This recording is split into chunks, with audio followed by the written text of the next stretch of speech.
கிறிஸ்துவுக்குள் அன்பானவர்களே, உங்கள் யாவருக்கும் ஆண்டவராகிய இயேசு கிறிஸ்துவின் நல்ல நாமத்திலே அன்பின் வாழ்த்துக்கள். இந்த நாளிலும் உங்கள் யாவரோடும் தேவனுடைய கிருபையும் சமாதானமும் உண்டாயிருப்பதாக. இந்த நாளுடைய ஆறுதலின் வார்த்தையை கேட்கலாமா? அப்போஸ்தலனாகிய பவுல் கலாத்தியருக்கு எழுதினதான நிருபம் அதன் 6ஆம் அதிகாரம் அதன் 7ஆம் வசனத்தை நம்ம வாசிக்கலாமா? இங்கே அழகா சொல்லப்பட்டிருக்கிறது, மோசம் போகாதிருங்கள், தேவன் தம்மை பரியாசம் பண்ண ஒட்டார், மனுஷன் எதை விதைக்கிறானோ அதையே அறுப்பார். அன்பானவர்களே, வார்த்தை அழகாக சொல்லப்பட்டிருக்கிறது. மனுஷன் எதை விதைக்கிறானோ அதையே அறுப்பார். நான் உங்களை பார்த்து சொல்லுகிறேன், நம்ம எந்த விதையை விதைக்கிறோமோ அதை தான் நம்ம செடியாக பார்க்க முடியும். அது வளர்ந்து கனி கொடுக்கும் பொழுது அந்த கனிகளை கொடுக்கும். கொய்யாவை நம்ம விதைச்சிட்டு நம்ம மாம்பழம் கிடைக்குமா அப்படின்னு சொல்லி பார்க்க முடியாது. அதே போலதான் நம்முடைய வாழ்க்கையில ஆண்டவர் சொல்லுகிற ஒரு பெரிய ஒரு சத்தியம் என்னன்னா, நாம் எதை விதைக்கின்றோமோ அதையே தான் நம்முடைய வாழ்க்கையிலே அறுக்கிறவர்களாய் காணப்படுவோம்.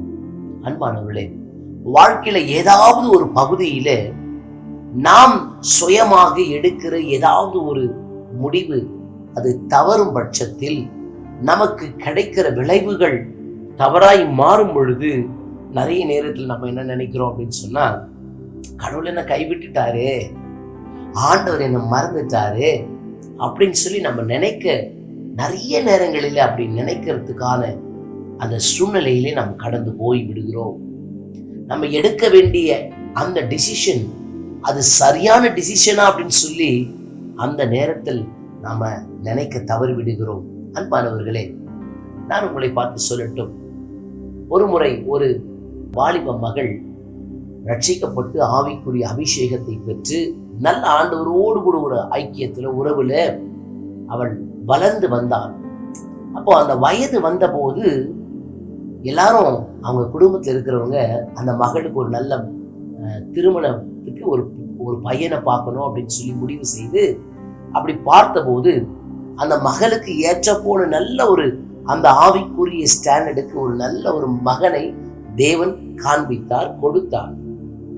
அப்ப இவங்க ஜெபித்து எல்லாம் அனுகூலமாய் வந்த போது அந்த மகளுக்கு ஒரு சின்ன ஒரு சந்தேகம்.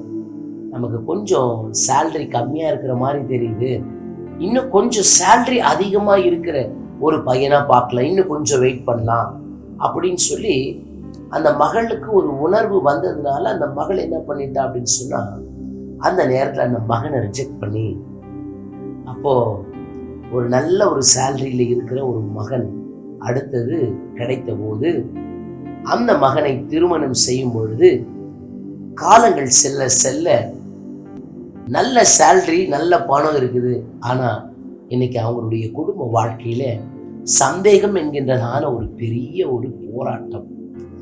எதை செய்தாலும் அந்த பிள்ளை எதை செய்தாலும் அந்த மகனுக்கு ஒரு சந்தேகம். அப்போ அடிக்கடிக்கு, நீ என்னுடைய பணத்தை பார்த்து தான் கல்யாணம் பண்ணிட்ட, நீ என்கிட்ட இருக்கிற அந்த பொருட்களை பார்த்து தான் நீ கல்யாணம் பண்ணிட்ட அப்படின்னு சொல்லி அவர்களுக்குள்ளாக பெரிய ஆர்கியூமெண்ட்ஸ் வளர ஆரம்பிச்சிச்சு. அப்போ அந்த பிள்ளை எனக்கு ஏன் தேவன் இப்படி செஞ்சிட்டாரு அப்படின்னு சொல்லி கவலைப்படும் பொழுது, அன்பானவர்களே, ஆண்டவர் ஒரு பெரிய ஒரு உணர்வை கொடுத்தாரு பிள்ளைக்கு. எல்லாம் தேவனுடைய அனுகிரகம் அந்த முதல் அலைன்ஸ்ல வரும்போது அப்படி எல்லாமே வந்ததே, நீதானே அதை தட்டி கழிச்ச, நீதானே எனக்கு இப்படி வேணும், எனக்கு பணம் கொஞ்சம் சம்பாதிக்கிற ஒரு அலைன்ஸ் வேணும், நீதானமா நினைச்ச. இன்னைக்கும் அன்பானவர்களே, நம்ம முடிவுகளை எடுக்க வேண்டிய நேரங்களிலே சரியான முடிவுகளை நாம் எடுக்காத பட்சத்தில் தேவன் பேரிலே நம்ம எனக்கு ஆண்டவர் இப்படி செஞ்சிட்டாரு அப்படின்னு சொல்லி நினைப்பது அதுல ஒரு புண்ணியமும் கிடையாது. மாறாக நீங்களும் நானும் எதை விதைக்கின்றோமோ அதை தான் அறுக்க முடியும். எந்த நேரத்துல வாழ்க்கை பகுதியில எந்த இடங்களிலேயே என்ன முடிவை நாம் எடுக்கின்றோமோ அந்த முடிவுக்கு ஏற்றாப்போல் தான் நம்முடைய வாழ்க்கையிலே சம்பவங்கள் நடக்கும். இப்போ நான் உங்களை பார்த்து சொல்லுகிறேன், நம்ம எந்த காரியமாயிருந்தாலும், சின்ன விஷயமாயிருந்தாலும், பெரிய விஷயமா இருந்தாலும், தேவ பாதத்தில் வைத்து, ஆண்டவரே இது உமக்கு பிரியமா, ஆண்டவரே இது உமக்கு சித்தமா, ஆண்டவரே இதை நான் செய்யட்டுமா அப்படின்னு சொல்லி நம்ம ஒவ்வொரு காரியத்தையும் பொறுமையோடு கூட செய்வோம் என்று சொன்னால், தேவனுடைய திட்டத்துக்கு காத்திருந்து நாம் நடப்போம் என்று சொன்னால், தேவன் 1க்கு 2 முறை உங்களுடைய ஒவ்வொரு ஆலோசனையும் உறுதிப்படுத்துவார். நாம சொல்லாமே, உங்க ஆலோசனை உறுதிப்படுத்துவார். ஆண்டவர் உங்களுக்கு சொன்னார், நான் உனக்கு போதித்து நீ நடக்க வேண்டிய வழியை உனக்கு காட்டுவேன், உங்க மேல கண்ணை வைத்து உங்களுக்கு ஆலோசனை சொல்லுவேன்னு சொல்லி ஆண்டவர் சொல்லியிருக்கிறார். எந்த நேரங்களிலும் எந்த விஷயத்தை நீங்க செய்யறவங்களா காணப்பட்டாலும் அந்த விஷயத்துக்கு ஆண்டவர் வைத்து என்று சொன்ன வசனம் சொல்லுகிறது, கிறிஸ்துவுக்குள் பிறக்கும் யாவும் ஜெயத்தை கொண்டு வரும்.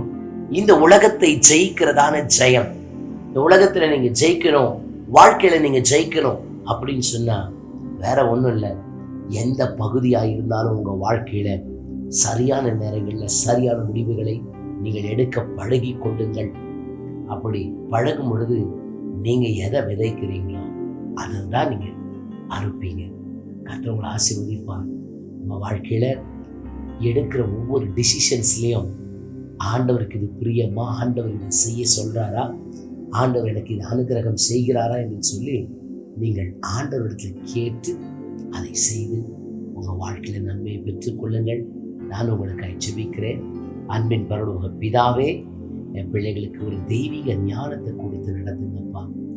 வாழ்க்கை பகுதியில எந்த நேரங்களிலேயும் என் பிள்ளைங்க என்ன முடிவு எடுத்தாலும் அதுல சரியாய் கர்த்தர் நீர் இதை செய்ய சொல்ற அந்த காரியத்தை மட்டும் என் பிள்ளைங்க செய்யறதுக்கு உதவி செய்யப்பா. எந்த இடத்துல நிக்கணும், எந்த இடத்துல ஆண்டவரே என் பிள்ளைங்க ஆண்டவரை நடக்கணும், எந்த காரியங்களை செய்யணும், எல்லாவற்றையும் நீ போதித்து நடத்துகிறவர். கர்த்தாவே கூடவே இருந்து நடத்துங்க. அவன் வாழ்க்கை எல்லாம் ஆசீர்வாதமாய் இருப்பதாக, நன்மையை அறுக்கட்டும் என்று சொல்லி நான் ஜெபிக்கிறப்பா. கண்ணீரோடு விதைக்கிறவன் கம்பீரமாய் அறுக்கிறான். உங்க பாதத்துல என் பிள்ளைங்க விதைக்கிற எல்லா கண்ணீரின் ஜபத்துக்கு ஒரு கம்பீரமான ஒரு அறுவடையை நீங்க கொடுத்துருங்க. இயேசுவின் நல்ல நாமத்தில் ஆசீர்வதித்து ஜெபிக்கிறேன். என் ஜெபம் கேளும் நல்ல பிதாவே. ஆமென், ஆமென். God bless you. கர்த்தர் உங்களை ஆசீர்வதித்து காப்பாராக. ஆமென்.